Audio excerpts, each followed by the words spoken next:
مع التطور الحاصل بالعالم على صعيد النهضة الإلكترونية كان لابد من مجاراة العصر إعلاميا، ولهيك ازدهرت موضة المواقع الإلكترونية المتخصصة بنقل الأخبار الفنية الاجتماعية والسياسية. بولا خباز أفيديكيان تميزت بهالمجال وتشاركت مع زملائها لتأسيس التريبل إي. شو هو وكيف بيشتغلوا؟ هذا نتعرفوا سوا مع ضيفتنا. أهلا وسهلا فيكي بولا. اهلا وسهلا أنا فيك. حقيقة أنا عم بعمل عنك ريسيرش، ذهلت بسم الله هالموهبة اللي عندك إياها وهالقدرات.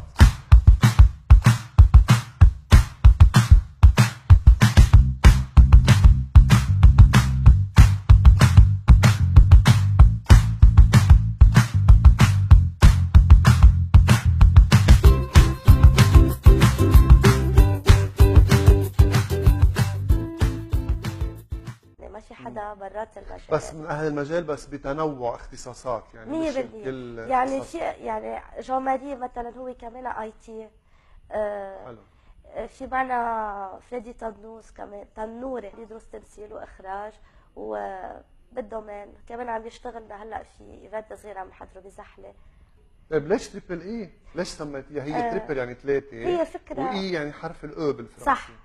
الأو هي أولا علامة الإنترنت، ولكن هي الفكرة الأساسية فكرة الياس مهنا كانت إنه الإي ماركتينج، لأن إحنا كل شيء ماركتينج أونلاين بنشتغله، إيفنت كاميرا وإي ماجازين اللي هي أونلاين ماجازين. نعم.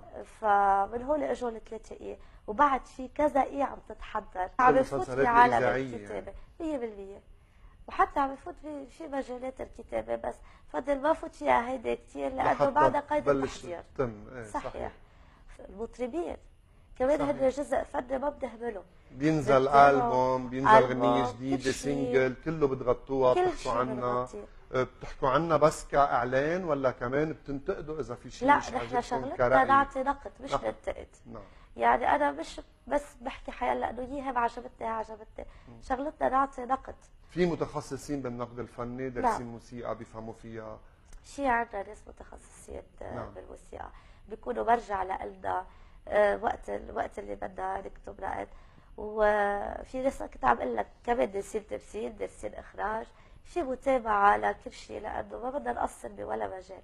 هيدي واجباتنا والحمد لله لهلا بينت خلال اقل من سنه، خلال سنه الواحد بدنا رسم صوره محترمه بالمجال قبل ما يفوت بتريبل اي، قبل ما يصير في صناعه هذا المشروع. وعالم الانترنت بيفتح الابواب للكل 100%. ونحن كمان اذا فينا نعطي بوش كمان نحن جاهزين. يعني نحن في عدد بعض الفنانين يبقوا عاملين غنية وبيهمهم انه يفوتوا شوي اكثر بمجال الاعلام، ينحكى عنهم اكثر. اللي بنلاقي انه عنده الموهبه نحن كمان عم نعطي هيدي الايد الثانيه كونترا شيء طبعا، بس ضمن البروجي اللي عم نشتغل عليه. صحيح. ايه بتكون في التزامات بهذا البروجي. مثل ما انت قلت في ناس عندهم الموهبه، وبشدد على كلمه عندهم الموهبه، مش حيلا نحلم ونقول بدنا نطلع على التي في بدنا هيك انه حلم نطلع عليه، ولا الصحافه انه بكتب شوي عربي يعني بعرف اكتب مقال. هيدي عم نعاني منها بصفحات صحيح. الويب سايت. صحيح للاسف، ولازم انه يكون لها قوانين اكثر. بتموز عم يتحضر له بزحله، منطقه زحله. شو رح يصير؟ رح يصير ورك شوب تعليم ل تأهيل ممثلين، خليني اقول هواة بالاول. حلو. خليني اقول هيك. هذا نشاط رائع. تأهيل. فيك تعملي دورات اعداد برامج، فيك تعملي دورات تقديم برامج. هيدا هو الشغل يلي عم نسعى له. نعم. وما رح توقف هون بس، رح يكون في بعدها عمل مسرحي، عدة أعمال يلي عن جد عندهم الموهبة وأخذوا هالدورة ما يعلقوا بس ورقة بتقول إنه هن أخذوا الدورة لا، يرجعوا يلاقوا شغل. مش بس. صحيح. ستوري الصير يلي نحن عم نتعاون معه على صعيد التمثيل وعلى صعيد هلا هو رح يعمل دورة 100%. هو يلي رح يعمل الدورة، وهو يلي رح يكون في تعاون معه بإذن الله لمسرحيات نعم. خلينا نشوف شو بتطلع الدورة. الناس موهوبة وعلى أساسها بيتم التحضير. وحقيقة نفتخر فيكم مجموعة صبايا وشباب بلبنان اللي مش بس بيفتكروا ليأسسوا مهنة أو ليأسسوا شركة أو ليعملوا اسم لحالهم، وإنما دائما بيفتكروا بالآخرين لحتى يوقفوا حدهم ويعطوهم بوش ودعم. موفقين إن شاء الله بكل نشاطاتكم، واللي بده يتابعكم على الفيسبوك يكتب على السيرش تريبل اي وبتطلع الصفحة. صحيح جروب 100%. مع موقع تريبل اي صاحب كلمة نظيفة، ولطالما هو أمين على مصداقية هالمهنة، فما في خوف كبير على الفن، لأنه موقع تريبل اي بالذات هو كان الجسر يلي وصلني لقلوب الناس. بشكر إدارة موقع تريبل اي، وبخص بالشكر السيدة بولا خباز، وبقول لهم إن شاء الله مثل ما بتتمنوا لي المزيد من الإبداع والمزيد من التطور وتقديم الجديد والحلو، أنا كمان بتمنى لكم المزيد من التطور والإبداع بكل شيء تعملوه برسالتكم المقدسة، ويعطيكم ألف عافية. بعتقد انه من اهم الاوصاف يلي لازم تتمتع فيها الصحافة، خاصة بعصرنا هيدا يلي الاخبار دايما مزيفة، هي المصداقية والوفاء. الوفاء للكلام، يعني تكون وفية او متطابقة للكلام يلي بتاخده نقلا عن ان كان فنان او سياسي او حكيم او شخص اجتماعي او مين ما كان. وانا تجربتي الحلوة كتير مع تريبل اي، ان كانت مع باولا او ان كانت مع جان ماري وكل الشباب، يعني لهم عليهم الخير والبركة، هي قديش انا لما تعاطيت معهم او لما نقلوا شيء عني كان صادق فعلا، كان فيه روح النقد الحقيقية، واذا كان حديث كانوا عن جد عن جد فعلا اوفياء للكلام اللي انا قلته وما حوروه.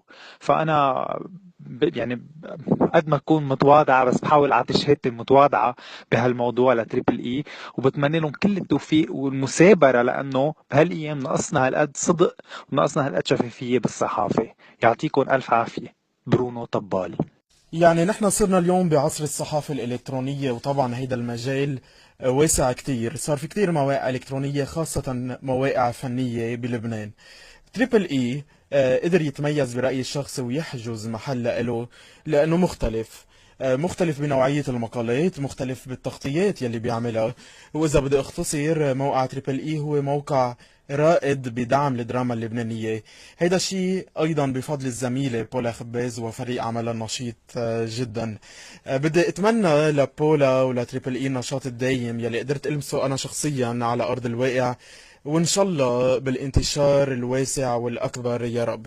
دومينيك أبو حنا. من أجمل الأشياء الإيجابية اللي بتحصل بحياة الفنان العملية إنه يلاقي وسيلة إعلامية بتواكبه بكل حركة بيعملها. كتير راقي إنه هالوسيلة الإعلامية ما بتتعامل مع الفنان من منطلق مصلحة، يعني مش إذا عنده عمل بنتصل فيه وما عنده عمل بنتجاهله، بالعكس بتضل على تواصل معه وبتدعمه وبتعطيه معنويات وبتسأل عنه وبتطمن عنه، والأهم إنه عندها مصداقية بنشر للخبر، ولا مرة فبركة خبر بسبيل سكوب أو لا تقول نحن هون. تريبل اي بشخص بولا خباز افيديكيان هي من أجمل الأشياء الإيجابية اللي صارت معي وبحياتي الفنية. وقفت حدي ومعي وبعدها معي. بولا، بتمنى لك كل التوفيق والنجاح بحياتك، وبتمنى لتريبل اي كل الازدهار والتقدم. سعد حمدان. بولا سبقتنا عمرها سنين، ما بدي اقول ارقام ولا هيدا، بس عمرها سنين، مش عدد سنين بس هي عدد المواقف يلي عشناها سوا. كنت كتفة بأسرار وبعدك كتفة بأسرار، وبس فتحت موقعك انت عرفتي تخلقي وبعدك عرفتي تخلقي كارير لحالك خاص فيك بقلمك، برع بأسرار وخلق لون لحاله بقلب الصحافة المكتوبة. انت دايما بعدك شعلة نار ونور. يمكن الصدفة جمعتني ببولا خباز افيديكيان، بس بفتخر اقول انه صديقة بكل معنى الكلمة. انا بطلب من الكل يتمثلوا ياخدوا العبرة عن بولا. صداقة ما في شي بيفوت بينه وبينها، بكل احترام بكل وفا، مع انه بنشتغل بنفس الدومين، وبس ما في اي حزازيات بين بعضنا. وانا بفتخر انه بتعامل معه وهي بتتعامل معي من دون اي غيات. هيدا حلو ببولا، هيدا حلو بتريبل اي، انه وشو حلو انه نجمع كل السايتات ونحط ايدنا بايد بعض، ان كان تريبل اي، ان كان انت وين. هيدي هي الزملاء، هيدي هي الرفقة، هيدي هي الاصحاب. أنا الفنانة مريم عطلة. كان أكيد إلي لقاءات وإطلالات عبر تريبل إي. بدي هنيهم لأنه هن قدروا يعملوا اسم حلو بوقت كتير قصير. مدام بولا خباز كمان الله يعطيكي ألف عافية. في عالم تلجأ للصحافة الصفراء والفضايح وهيك لتثبت حالها وتنشر اسمها، بس انتو كنتوا بالكلمة الحلوة والكلمة اللطيفة والسؤال اللطيف قدرتوا توصلوا لقلوبنا وتوصلوا لكل العالم. بتمنى لكم التوفيق وجود لك بكل شيء بتعملوه. بس انا بدي اشكر كل فنان عطينا من وقته. فيك تسميهم؟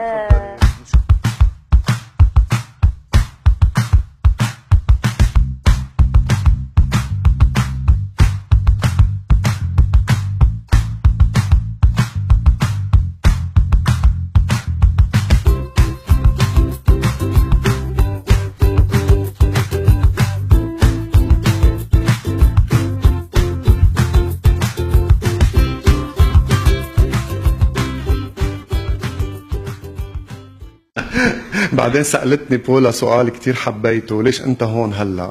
لانه هي محطة مريم، وانا كنت قايل لها اذا بدك تستخدميني لحتى مجد اسم ابنك يسوع فحطيني بالمطرح اللي انت بدك اياه.